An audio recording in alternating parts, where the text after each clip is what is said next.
Hello class. चलिए बेटा आगे की तरफ पढ़ते हैं प्रोबेबिलिटी के सेशन में। तो हमने कंडीशनल प्रोबेबिलिटी के बारे में जानकारी ले ली थी। आज हम इंडिपेंडेंट इवेंट के बारे में जानकारी लेंगे, है ना। डिपेंडेंट एंड इंडिपेंडेंट इवेंट, इसके बारे में जरा समझते हैं क्या कॉन्सेप्ट यूज करना है। देखिए डिपेंडेंट इंडिपेंडेंट को समझने का मतलब बिल्कुल सिंपल तरीके से समझो कैसे, क्या मतलब है। अगर किसी एक इवेंट का इफेक्ट दूसरी इवेंट में पड़ रहा है, अगर कोई एक इवेंट का इफेक्ट अगर दूसरी इवेंट में पड़ रहा है तो वो डिपेंडेंट इवेंट है। जैसे अगर मान लीजिए हमारे पास एक पैक ऑफ 52 कार्ड्स हैं, एक हमारे पास गड्डी है ताश की, और हमने एक बच्चे बुलाया, हमने कहा बेटा इधर आओ, इससे एक पत्ता बाहर निकाल लो, एक कार्ड बाहर निकाल लो। उसने कार्ड निकाल लिया, ठीक, उसने कार्ड निकाल लिया और हमने कहा उसको वापस उसी में रख दो, जाओ। फिर दूसरे को बुलाया, हमने कहा बेटा इससे तुम भी एक कार्ड निकाल लो, निकाला, फिर वापस रखवा दिया। फिर तीसरे को बुलाया, हमने 3 बच्चों को ऐसे बुलाया और तीनों को कार्ड निकलवाया, वापस रखवा लिया। एक केस बना के रख लीजिए यहाँ पे। दूसरा केस फिर हमने दोबारा दूसरा केस, ये इधर वाला अलग केस होगा। दूसरा केस, एक गड्डी है, हमने फिर बच्चे बुलाया, पहले वाले को इधर आओ, वो आया, हमने कहा एक पत्ता निकालो, निकाला, हमने कहा ले जाओ, जाओ। फिर दूसरे को बुलाया, उससे कहा एक पत्ता निकालो, निकाला, ले गया। तीसरे को निकाला। तो देखो इन दोनों इवेंट को समझना, कौन डिपेंडेंट है कौन इंडिपेंडेंट। अगर हम ये कहें कि इधर वाली इवेंट को पहले समझते हैं, इस तरफ की। पहले जब बच्चे को बुलाया, हमने कहा इससे कार्ड आप बाहर निकालो, तो उसको हमने निकालने के लिए 52 ऑप्शन दिए। वो 52 कार्ड्स में एक सेलेक्ट करके ले गया है। लेकिन जब दूसरे को बुलाया तो पता है गड्डी में कार्ड 51 बचे। अब उससे कार्ड निकालने को बोल रहे हैं। फिर तीसरे को बुला रहे हैं तो उस समय गड्डी में सिर्फ 50 कार्ड है और उससे अब कार्ड निकालने को बोल रहे हैं। लेकिन इस केस में क्या हो रहा है, इसमें हर बार चाहे पहला बच्चा है, चाहे दूसरा है, चाहे तीसरा है, तीनों बच्चों को 52 ऑप्शन दिए हमने, लेकिन इधर ऑप्शन कम कर दिए। तो अंतर देखिए, इधर पहले का इफेक्ट दूसरे पे नहीं पड़ा, क्योंकि पहले को भी 52 मिले, दूसरे को भी 52 मिले, तीसरे को भी 52 मिले। इधर क्या हुआ, पहले को 52 मिले, दूसरे को 51 मिले, तीसरे को 50 मिले। ऑप्शन में कमी आई ना। यहाँ पे क्या है, यहाँ पे ऑप्शन में कमी नहीं आ रही है। ये घटनाएं कैसी हैं, इंडिपेंडेंट है। यहाँ पे कैसी घटना है, डिपेंडेंट है। पहली घटना का इफेक्ट दूसरी में, दूसरी का तीसरी में पड़ रहा है ना। तो ये है डिपेंडेंट इंडिपेंडेंट की कहानी। समझ गए होंगे। ये हमको ये थोड़ा ना समझना है। ये अगर कोई पूछे तो आप उसको समझा सकते हैं कि क्या डिपेंडेंट क्या इंडिपेंडेंट। वो दुनिया भर की बातें हमें नहीं करनी। कंडीशनल जो पढ़ा था वो डिपेंडेंट है, कंडीशनल प्रोबेबिलिटी जो थी वो डिपेंडेंट प्रोबेबिलिटी थी। क्या था फॉर्मूला उसमें, probability of E upon F is equal to probability of E intersection F upon probability of F. पढ़ा था कि नहीं पढ़ा था, पढ़ा था, बिल्कुल पढ़ा था सर। ये कब था, इससे probability of E intersection F की अगर वैल्यू की बात करें तो क्या निकल के आएगी, probability of E upon F into probability of F. ये क्या है, ये इंडिपेंडेंट इवेंट है। कैसी डिपेंडेंट है, ये कैसी इवेंट है, ये इवेंट हमारी कैसी है, इनडिपेंडेंट है। नहीं सॉरी, ये जो इवेंट है, ये जो, सॉरी गलत बात बोल रहे, ये इवेंट कैसी है, डिपेंडेंट है, डिपेंडेंट। क्योंकि पहली का इफेक्ट दूसरी पड़ रहा है, मतलब अगर बच्चा इसमें फेल हुआ तो उसमें, हाँ, तो इफेक्ट तो दूसरे में पड़ रहा है ना। हाँ। अब देखिए अब क्या होगा, इंडिपेंडेंट में क्या कहानी होगी। इंडिपेंडेंट इवेंट में पता है क्या होगा, probability of E intersection F की value probability of E into probability of F के बराबर होगी। बस यही खास कहानी, यही आपको याद रखना है। ये फॉर्मूले से मतलब है और बाकी में कोई मतलब खास नहीं है।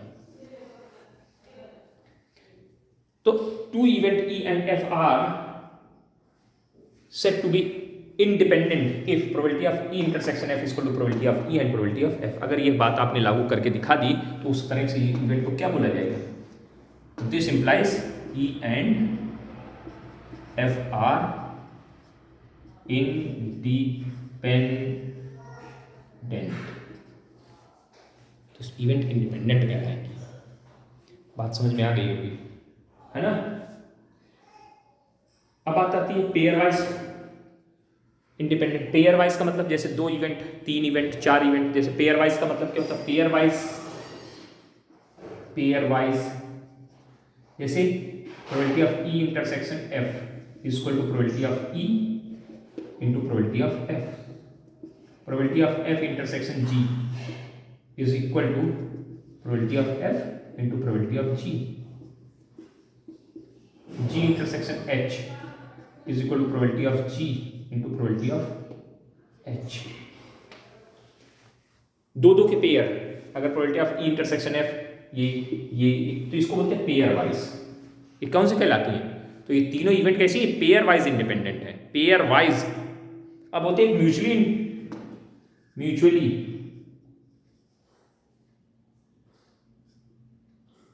स्पेलिंग देख लेना, गड़बड़ हो गई है ना, कुछ स्पेलिंग में मिस्टेक हुई जाती है। TU नहीं लिखा, TUALY, म्यूचुअली इंडिपेंडेंट। इसमें क्या होगा?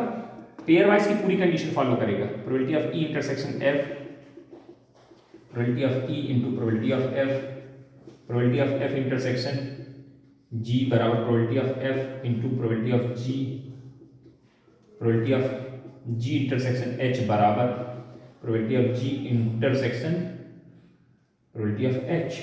और एक लास्ट में एक और चल जाता है, प्रोबेबिलिटी ऑफ दिख रहा है अभी, probability of E intersection F, mutually की बात करें E F G, कुछ भी कहीं हो E F G। अच्छा, यहाँ पे H को हटा करके एक काम करते हैं, पेयर वाइज मतलब यहाँ पे 4 इवेंट ना लेकर 3 इवेंट पे ही काम करते हैं। जैसे G लिया, G के बाद H ले लिया, H ना लो, G के बाद E ले लो, ऐसे बना लो तो भी कोई बात नहीं, 3 का पेयर। तो यहाँ पे G के बाद E ले गए, क्योंकि 3 इवेंट की बात करें 4 तो फिर लंबा हो जाएगा, बहुत लंबा लिखना पड़ेगा हमको। Probability of E F intersection G, इन तीनों का भी बराबर आना चाहिए, मतलब यहाँ पे ये कंडीशन एक और बढ़ जाती है। अगर ये कंडीशन फॉलो कर जाएगी तो हम बोलेंगे म्यूचुअली परपेंडिकुलर है, मतलब म्यूचुअली इंडिपेंडेंट है। अगर पेयर वाइज ए का बी से, बी का सी से, सी का ए से, A B C B C C, A B B C C A, यहाँ पे A B B C C A plus A B C तीनों की बातें कर रहे हैं, तो ये इसको बोलते हैं म्यूचुअली इंडिपेंडेंट इवेंट। जरूरत पड़ेगी तो इसलिए लिख दिए, कोई बहुत बड़ी कहानी नहीं है, इन फॉर्मूलों की जरूरत पड़ेगी अभी आपको। ये कंडीशन हम पढ़ चुके हैं, कंडीशनल प्रोबेबिलिटी पढ़ चुके हैं, इसलिए इसका डिस्कशन हमको करना नहीं फिलहाल अभी, है ना, आप काम हो चुका है। अब हम आप बात इसकी करेंगे आज, इस पे सवाल देखेंगे, इसके सवालों को करने का प्रयत्न करेंगे। अब जरा सवाल देखिएगा फटाफट फटाफट फटाफट फटाफट फटाफट फटाफट फटाफट फटाफट फटाफट। क्या है? जैसे लिखा, कह रहे E and F are two events such that if capital E and capital F are two event such that probability of E is equal to 1/3, probability of F is equal to 1/4 and probability of E union F is equal to 1/2, then prove that E and F are independent। आपको proof करके दिखाना है, ये आपको दिखाना है, समझने का प्रयत्न करिएगा साहब किस तरह से काम करना है। अगर आपको प्रूफ करना है कि इंडिपेंडेंट है तो probability of E intersection F की value probability of E into probability of F के बराबर होनी चाहिए। तो सबसे पहले रिक्वायरमेंट है probability of E intersection F। तो ऐसा आपको यूनियन दिया कि हमने यूनियन का वाला फॉर्मूला लिखा, probability of E union F is equal to probability of E plus probability of F minus probability of E intersection F। इसकी वैल्यू 1/2, इसकी वैल्यू आपको मालूम है कितनी है 1/3, इसकी वैल्यू 1/4 है। तो पट से वैल्यू किसकी आ जाएगी?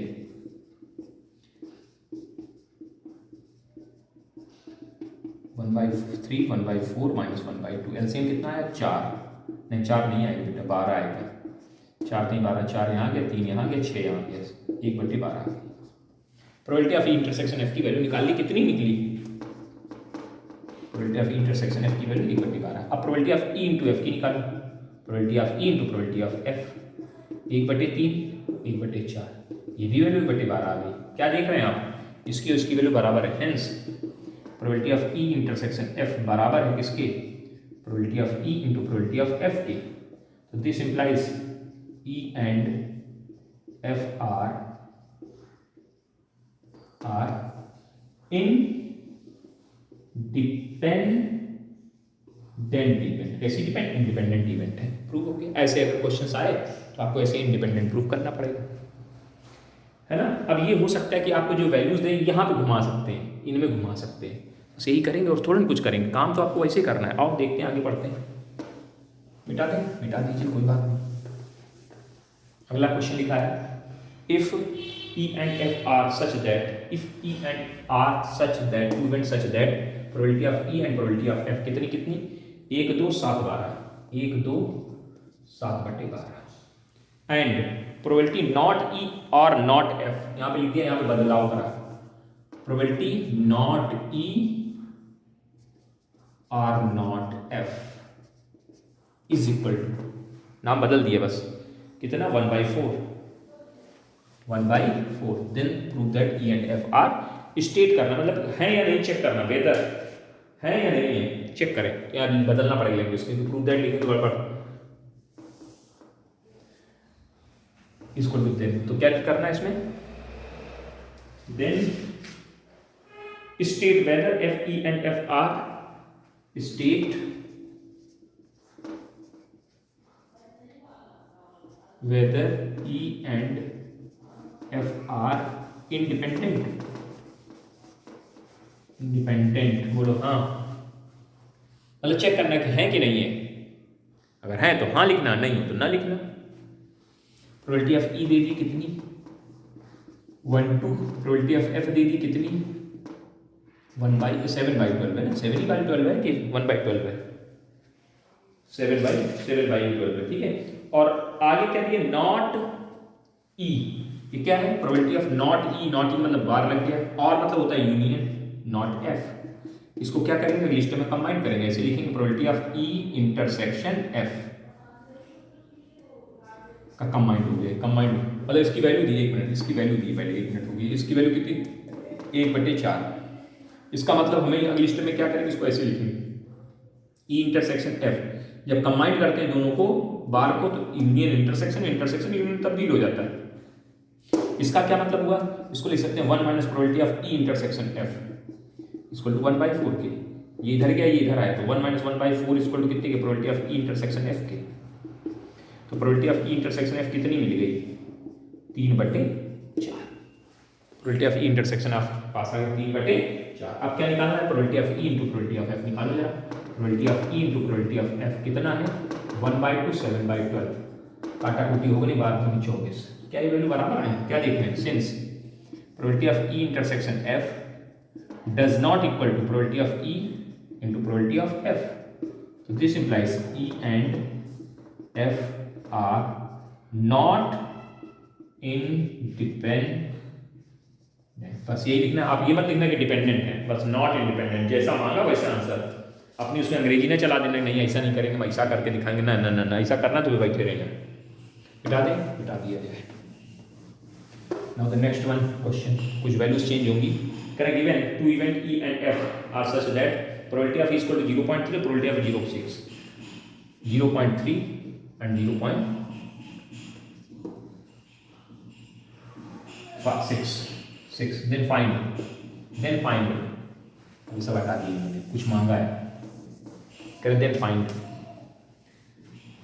अरे टू इंडिपेंडेंट इवेंट दे दिया, E and F are two independent event, two independent event मतलब इंडिपेंडेंट है, देन क्या करना है, देन फाइंड, अगर ये है इंडिपेंडेंट देन फाइंड, मतलब कंडीशन लगा दी, then find probability of E और F, प्रोबेबिलिटी ऑफ E और F, फिर probability of E and F, probability of E and F, अब शब्दों को समझना है, probability of E and not F, E and not F, not F, not E nor F, neither E nor F, चलो कोई बात नहीं। सबसे पहले वाली क्या बोला कि independent event, since E and F are independent independent, probability of E intersection probability of F बराबर probability of E into probability of F. Intersection की वैल्यू कितनी है दी है सवाल में? नहीं दी है, कोई बात नहीं, हम निकाल लेंगे क्योंकि हमको मालूम है 0.3 इंटू 0.6 करेंगे तो इसकी वैल्यू आ जाएगी, तो बराबर है कितनी आ गई 4 0.8 प्रोबेबिलिटी ऑफ ई इंटरसेक्शन है आपके पास। एक आंसर हो गया सर ये ई एंड एफ। हमने आपको पढ़ाया था 11th में, नहीं पढ़ाया तो फिर से हम आपको बता रहे हैं, जहां शब्द और दिखाई दे तो इसका मीनिंग होता है यूनियन। इसका क्या मीनिंग होता है? यूनियन। और जहां एंड शब्द लिखा हो तो उसका मतलब होता है इंटरसेक्शन। तो ये क्या लिखा है ई एंड एफ, तो ई इंटरसेक्शन एफ की वैल्यू आपकी एक आंसर होगी। ठीक, दूसरा इसका प्रोबेबिलिटी ऑफ ई और लिखा है तो यूनियन लगा, एफ बराबर इसका formula probability of E plus probability of F minus probability of E intersection F, और इसकी वैल्यू तुम पहले निकाल कर रख चुके हो। बताओ इसकी वैल्यू कितनी 0.3 0.6 माइनस 1.18 0.18 कैलकुलेशन 0.90 माइनस 0.18 घटाइए 90 में से 18 घटाएंगे, 90 में से 20 घटाएंगे 70 बचेगी, 70 में से और 2 बढ़ा लो तो 0.72 आंसर हो गया। आया कि नहीं समझ में? है कुछ नहीं, सिर्फ विविधताएं हैं, विविधताओं को समझते हुए आपको कार्य करना होगा, है ना। अब लिखा probability of E not F, चलो कोई बात नहीं, इसका क्या मतलब हुआ प्रोबेबिलिटी ऑफ ई एंड लिखा तो इंटरसेक्शन नॉट एफ, एफ के ऊपर बार, ये हमने पढ़ाया था आपको, ई में हो और एफ में ना हो तो इसका क्या मतलब बताया था, प्रोबेबिलिटी ऑफ ई में हो और एफ में ना हो तो इंटरसेक्शन घट जाएगा। याद करिए, घेरा बताया था, ऐसे ऐसे करके बनाया था, ये इसके एक इसका नाम बताया था, एक इसका नाम बताया था, इसको क्या बोलते हैं ई इंटरसेक्शन एफ का डैश, इसको क्या बोलते हैं ई डैश इंटरसेक्शन एफ, इसको क्या बोलते हैं दोनों का कंबाइंड यानी ई इंटरसेक्शन एफ। अब अगर आपको इतने की बात करनी है, इस पूरे गोले में से ये चीज़ हटा दीजिए, तो हमने वही किया, इस पूरे गोले में से इतना निकाल दिया। प्रोबेबिलिटी ऑफ ई कितनी 0.3 है और इसकी वैल्यू कितनी 0.18 है, घटा देंगे तो 0.12 आंसर आ जाएगा, एंड नॉट तो निकल गया। अब अगला पूछा है नाइदर ई नॉर एफ, ना तो ई ना तो एफ, नाइदर ई नॉर एफ, ना तो ई ना तो एफ, बेटा तो ऐसे जब ऐसे लिखा है नाइदर तो इसको क्या लिखते हैं probability of neither E nor F. अब दोनों में ऐसे लिखा है तो इसको क्या लिखेंगे 1 माइनस प्रोबेबिलिटी ऑफ आइदर ई, भाई 1 में से घटाएं तो इसको इसका पॉजिटिव आ जाएगा, आइदर ई और F, 1 minus probability of E union F. इसकी वैल्यू शायद निकाली आपने कितनी 1 पॉइंट कुछ आई है 72, घटाएंगे तो 0.28 आंसर हो जाएगा। कर पाएंगे कि नहीं कर पाएंगे? जब भी नाइदर के ऐसे दोनों एक साथ नाइदर, उसको इंग्लिश में बदल लिया करो, 1 में से घटाकर आइदर में चेंज कर लीजिए, काम खत्म, झंडे गाड़े रहिए अपने, उठा लेंगे सवाल कर लेंगे।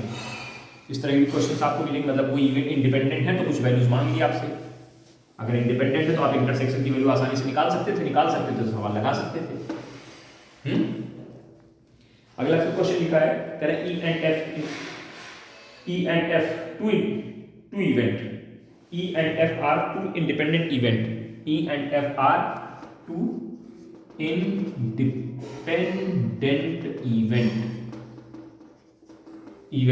two independent event, such that probability of E is equal to 0.3 and probability of E union F is equal to 0.5. Then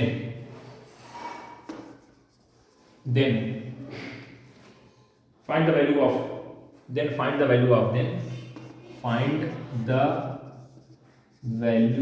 probability of E upon F minus probability of F upon E। इसकी value पूछिए, check करो, E upon F की value minus ये check कर लो जरा, कोई दिक्कत कोई प्रॉब्लम कोई परेशानी आपको दिया क्या क्या करें। ये दोनों इवेंट कैसी हैं, इंडिपेंडेंट इवेंट है। इतना देकर इन्होंने हमसे मुक्ति पाली, बड़ा गेम खेल गए, चलो कोई बात नहीं, हम लोग इनके साथ खेलेंगे। हमें मालूम probability of E union F का फॉर्मूला क्या होता है, probability of E plus probability of F minus probability of E intersection. अब ये इवेंट कैसी इंडिपेंडेंट है, दोनों इवेंट कैसे इवेंट यहाँ पे क्या लिख सकते हैं, probability of E plus probability of F minus probability of E into probability of F. इसकी वैल्यू 0.5 शायद दी है, देख लो चेक कर लो, इसकी वैल्यू 0.5 दी है शायद, चेक करिए फटाफट, दी है ना, हाँ और भी वैल्यू दी गई है, प्रोबेबिलिटी ऑफ ई की वैल्यू दी गई है, तो फटाफट यहाँ देखिए क्या पे कितना आ जाएगा, 0.5 is equal to 0.3 plus probability of F और minus 0.3 into probability of F. इसको इधर भेजें तो 0.2 बचा, हाँ बचा सर, इज इक्वल टू इन दोनों कुछ कॉमन मिल रहा है, प्रोबेबिलिटी ऑफ एफ कॉमन मिल रहा है, कॉमन कर लीजिए, क्या बचेगा 1 माइनस 0.3 घटा लीजिए, probability of F equal to कितना आ जाएगा 0.7 0.2, इसको इधर भेज दीजिए तो प्रोबेबिलिटी ऑफ एफ की वैल्यू निकल के बाहर आ जाएगी कितनी 2/7, पॉइंट हट गया 2/7 वैल्यू निकल आई, किसकी प्रोबेबिलिटी ऑफ एफ की। अच्छा बात है, अब आपसे पूछा क्या जा रहा है, इसकी वैल्यू पूछ रहे हैं, probability of E upon F minus probability of F upon E. Formula खोलेंगे, हाँ जी खोलेंगे, probability of E intersection F upon probability of F, याद करो कल पढ़ा है, probability of E intersection F upon probability of E. चलो इंटरसेक्शन की वैल्यू आपके पास है कहीं, इंटरसेक्शन की वैल्यू कहीं है नहीं है, नहीं अभी तो निकालनी पड़ेगी हमको, कैसे निकलेगी भाई, since E and F are independent and probability of E intersection F is equal to probability of E into probability of F, यही तो होगा कि नहीं होगा, देख लो चेक कर लो फटाफट, मतलब कुछ नहीं, बड़ा सिंपल काम है। अब यहाँ पे फॉर्मूला खोल के रख देंगे, प्रोबेबिलिटी ऑफ ई इंटरसेक्शन की वैल्यू क्या है भाई, इंडिपेंडेंट होते बात सही है, probability of E into probability of F upon probability of F cut गया, minus probability of E intersection probability into probability of F upon probability of E cut गया, क्या वैल्यू बची, प्रोबेबिलिटी ऑफ ई कितनी 0.3 minus probability of F की value कितनी आई 2/7 है ना, तो एलसीएम ले लो 7 पे 21, 2.1 माइनस 2/7 ये कितना आ जाएगा 0.1/7, हटाएं तो 1/70 आंसर बना देगा, 1/70 इज द आंसर। तरीका समझिए और कुछ नहीं है, नथिंग, तरीका और बात की सवाल की गेम को समझिए, क्या आपको कैसे कैसे घुमा पूछेंगे वैल्यू, इसकी वैल्यू उसके साथ, उसकी वैल्यू इसके साथ, यही करेंगे और कुछ नहीं, यही डिपेंडेंट इंडिपेंडेंट के साथ खेलते रहेंगे आपके साथ, तो ये प्रैक्टिस आप कर लोगे तो अच्छे से निकाल ले जाओगे सवाल। अगला लिखा E and F are independent event, E and F are independent event, ठीक है अच्छी बात है, फिर लिख लो if E and F are independent, बस इतना मतलब इंडिपेंडेंट, ठीक है, with P is equal to small p and pf is equal to 2p and probability of exactly one of e exactly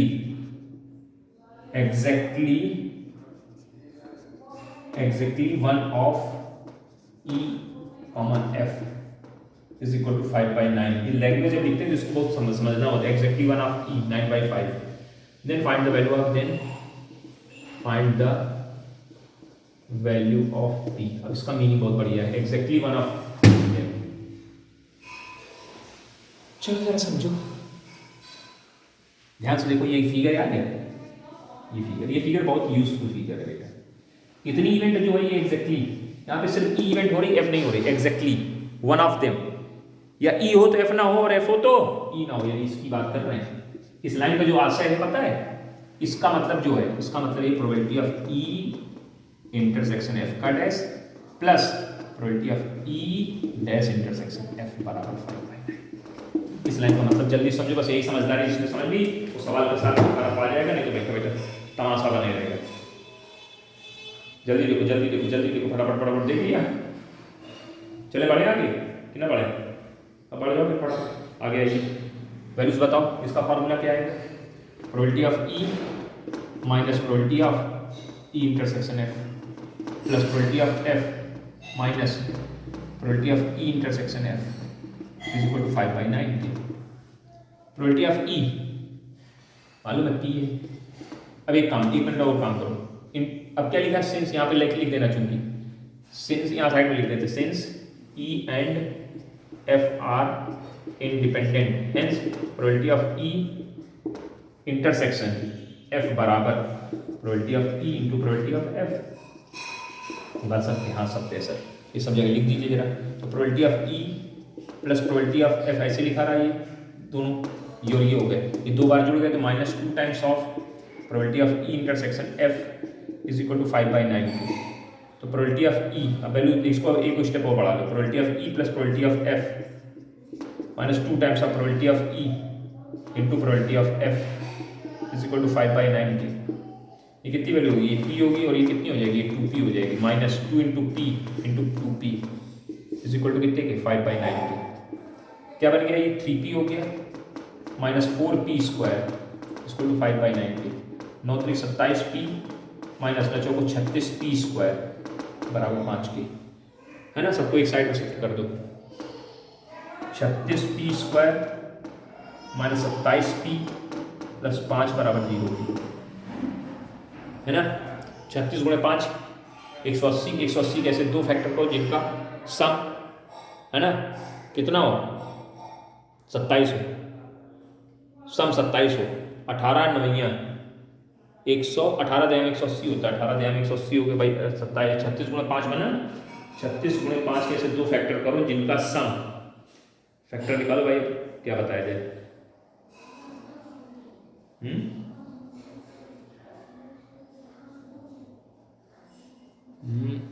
एक से ऐसे दो फैक्टर जिनका सम 180 कैसे दो फैक्टर 15 गुणे 12 15 29 180, ठीक है। 36p square minus 12p minus 15p plus 5 बराबर 0 की, इसमें कॉमन आ गया 12p कॉमन हो गया, अंदर क्या बचा 3p माइनस 1, इसमें कॉमन आ गया 5 3p माइनस 1 बराबर 0 की। कुल मिला कितना आ गया 12p माइनस 1 और 3p माइनस 5। तो p की दो वैल्यू निकालना है कि p बराबर कितना आ जाएगा, p equal to 1/2 p equal to 5/2 5/3। ये रिजेक्ट हो गए क्योंकि प्रोबेबिलिटी कभी एक से ज़्यादा नहीं होती है, पढ़ा है ना। इससे p की वैल्यू 5/3 आ रही है, एक से ज़्यादा, ये प्रोबेबिलिटी 1/2, तो ये वाला आंसर हो जाएगा, ये करेक्ट हो गया। कितना बढ़िया सवाल था, बढ़िया बढ़िया बढ़िया।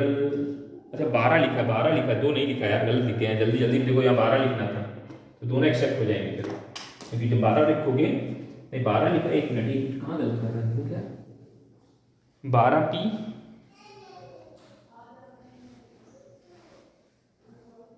कुछ कहीं गलत लिख दिया है, 12p माइनस 12p, ये तो यहाँ से 1/12 आएगी, ये तो सही कर लो।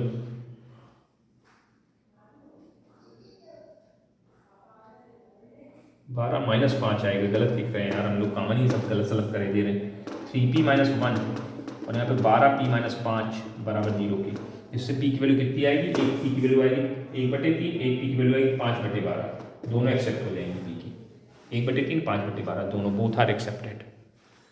नोट इट, गॉट इट नहीं दिख रहा है क्या, अच्छा नीचे कैलकुलेशन ही नहीं दिख रहा होगा तुमको, सॉरी यार, अब देख लो यार भाई, ये क्या किया यहाँ पे अंदर फैक्टर का है, फैक्टर का की वैल्यू रखी, वैल्यू रख करके यहाँ कैलकुलेट कर दिया, ठीक है, वो कर लोगे आप लोग।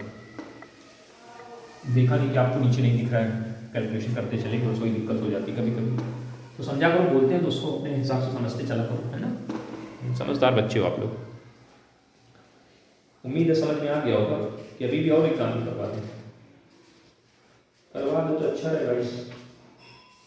हाँ ये कहीं तो कहाँ कुछ जाता है।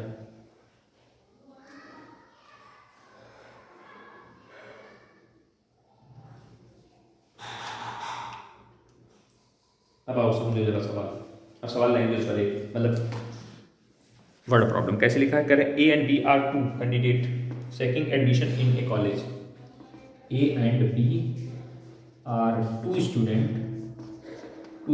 STU लिख लेना अपना, two student seeking admission in a college, ठीक। द प्रोबेबिलिटी प्री आर मतलब प्रोबेबिलिटी समझ लेना, that A is selected is 0.7 and probability that exactly one of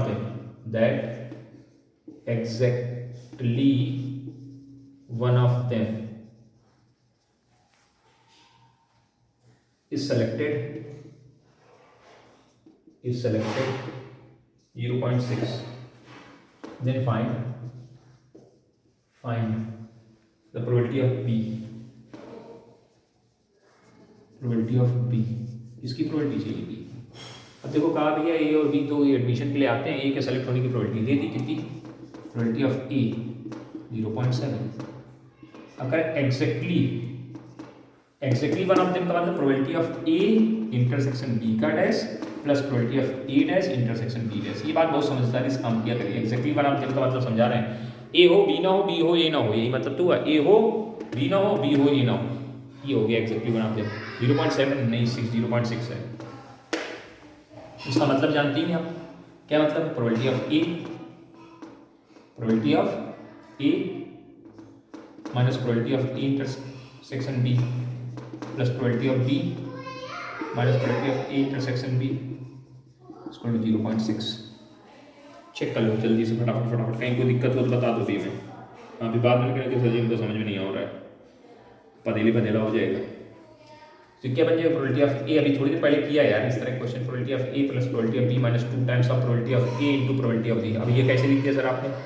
क्योंकि A and B are the two seeking admission in the college, A and B are the two candidates seeking admission. Probability of the selected A and probability of B selected B is this. What is the probability that ये है ना? अब एक चीज बताओ ध्यान से देख लीजिए, समझ लीजिए। इसमें एक लाइन छूट गई, E and F are mutually इसको वो इंडिपेंडेंट इवेंट, तो ये लाइन आ जाएगी 0.6। अब एक की वैल्यू दी है, शायद किसी की वैल्यू दी है, किसकी वैल्यू दी है? ये दी है A की।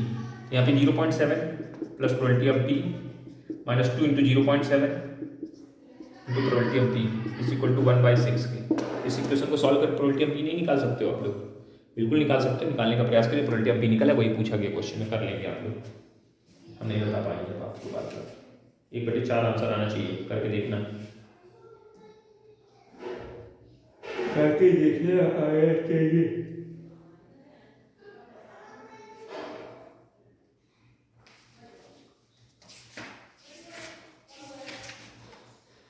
चलो आगे बढ़े।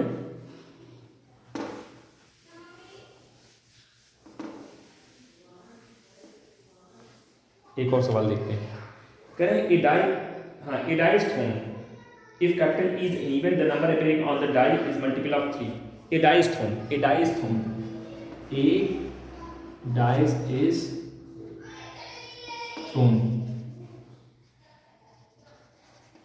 thrown. मार्कर गड़बड़ कर रहा है यार, बदल देते हैं। A die is thrown, ठीक है। if capital E is an event, capital E is an event, the number appearing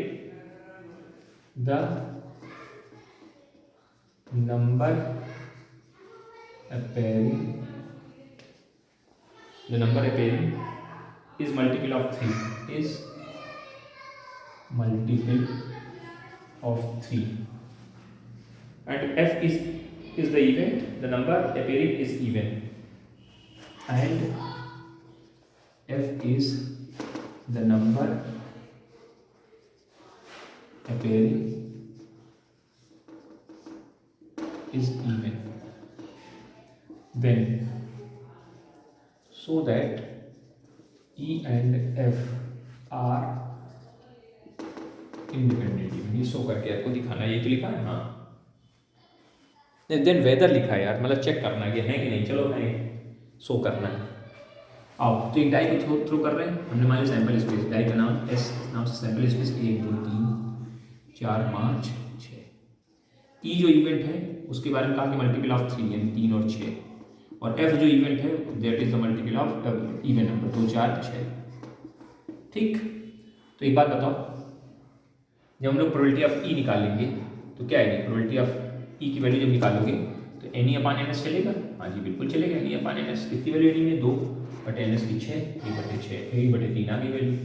फिर प्रोबेबिलिटी ऑफ एफ निकालोगे, निकालना सब पड़ेगा आपको। Probability of n F upon n S चलेगा। एन एस में कितने एलिमेंट, 1 2 3, 3/6, 1/2 आ गए। चेक कर लो। अब एक बात बताओ, ई इंटरसेक्शन एफ निकाल लो जरा, इन दोनों कुछ कॉमन है, हाँ जी कॉमन है, कितना अच्छे। अब probability of E intersection F निकालोगे, हाँ जी निकालेंगे। क्या फॉर्मूला होगा, probability of n E intersection F upon n S.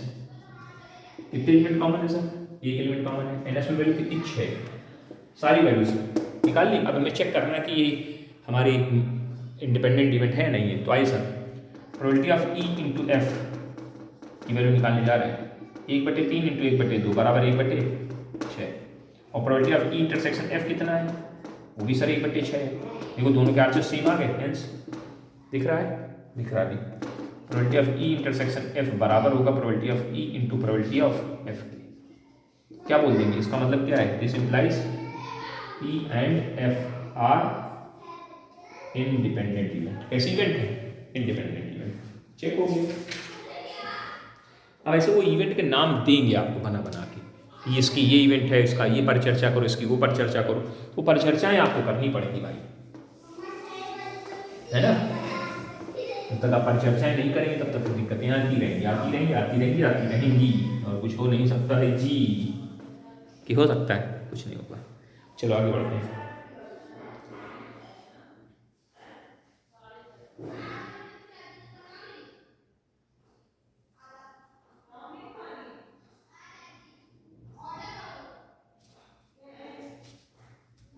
अब देखो ध्यान से, करेक्ट डाइज है, a dice numbered, die is नहीं numbered is marked, die is die marked 1 2 3 in red, 4 5 6 in green, is thrown, let capital E be the event, capital V the event, number is even, and capital F is the event, number is red। तो question कर रहे हैं R E and F are independent लिख लेना। मतलब इन्होंने कहा कि हमारे पास एक डाई है, 1 2 3 4 5 6 नंबर है, उसमें 1 2 3 के ऊपर रेड मार्क मार दिया, उसके ऊपर ग्रीन मार्क मार दिया गया। अच्छी बात है ना, ठीक, अच्छी बात है। तो पहले एस बना लेते हैं। एस सैंपल स्पेस डाई है तो 1 2 3 4 5 6 रहेगा। ये एन एस की वैल्यू 6 हो जाएगी, जब जरूरत पड़ेगी 6 यूज करेंगे। ई जो इवेंट है क्या है, नंबर इज इवेंट, नंबर कैसा है, नंबर इज इवन यानी 2 4 6। और एफ क्या है, F is an event, the number is red number यानी 4 5 6। ये इवन। और एक बात बताओ, इन दोनों रेड भी हो और इवन भी हो, रेड भी हो और इवन भी हो, ध्यान से देखो। तो ई इंटरसेक्शन एफ की वैल्यू कितनी आ रही है, रेड भी हो और इवन भी हो। यहाँ ई को क्या बोला है, is an event, the number is even, तो इवन ही हो गया। और रेड में कौन कौन आ रहा है, 4 5 6, तो कॉमन में कौन आ गया, 4 6 कॉमन आ जाएंगे। तो एक बात बताओ, प्रोबेबिलिटी ऑफ ई कितनी निकलेगी, प्रोबेबिलिटी ऑफ ई निकलेगी 3/6, 1/2। प्रोबेबिलिटी ऑफ एफ कितनी निकलेगी, 3/6, 1/2।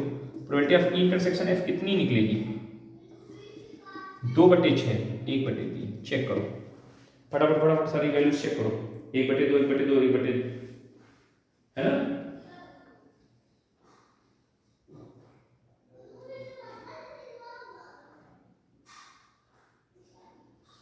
देख लो, चेक कर लो।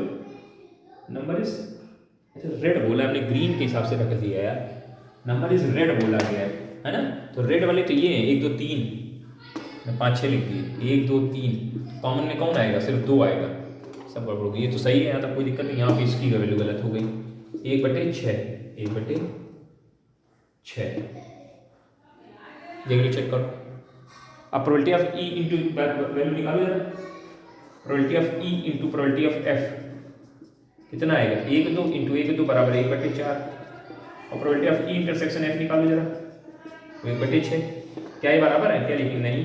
Hence probability of E into probability of F does not equal to probability of E intersection F. इसका मतलब ये इंडिपेंडेंट इवेंट नहीं है। तो ये चेक करने की व्यवस्थाएं करते रहिए, काम आ जाएगा, आपको समझ में आ जाएगा। इसमें कोई बहुत बड़ी कहानी नहीं है। आप सवालों की वैरायटी आप ढूंढिए और करिए खुद स्वयं। कॉन्सेप्ट क्लियर हो गया होगा, ऐसा हम विश्वास करते हैं, है ना। हाँ जी, कोई दिक्कत होता है।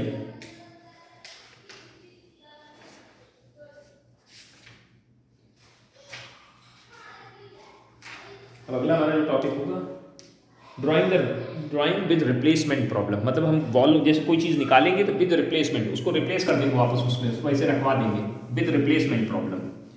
ड्राइंग विद रिप्लेसमेंट प्रॉब्लम हमारा अगला टॉपिक होगा अगले वीडियो में, और फिर इसके बाद विदाउट रिप्लेसमेंट। ठीक है, तो बात समझ में आ जाएगी। तो लगभग आपका जो बेसिक कॉन्सेप्ट था वो समझ में आ जाएगा, पूरा 11th का पूरा बेसिक आपको क्लियर कर देंगे। ठीक है, तो तब तक के लिए धन्यवाद, और वीडियो को देखते रहिए, जारी रखिए, काम करते रहिए।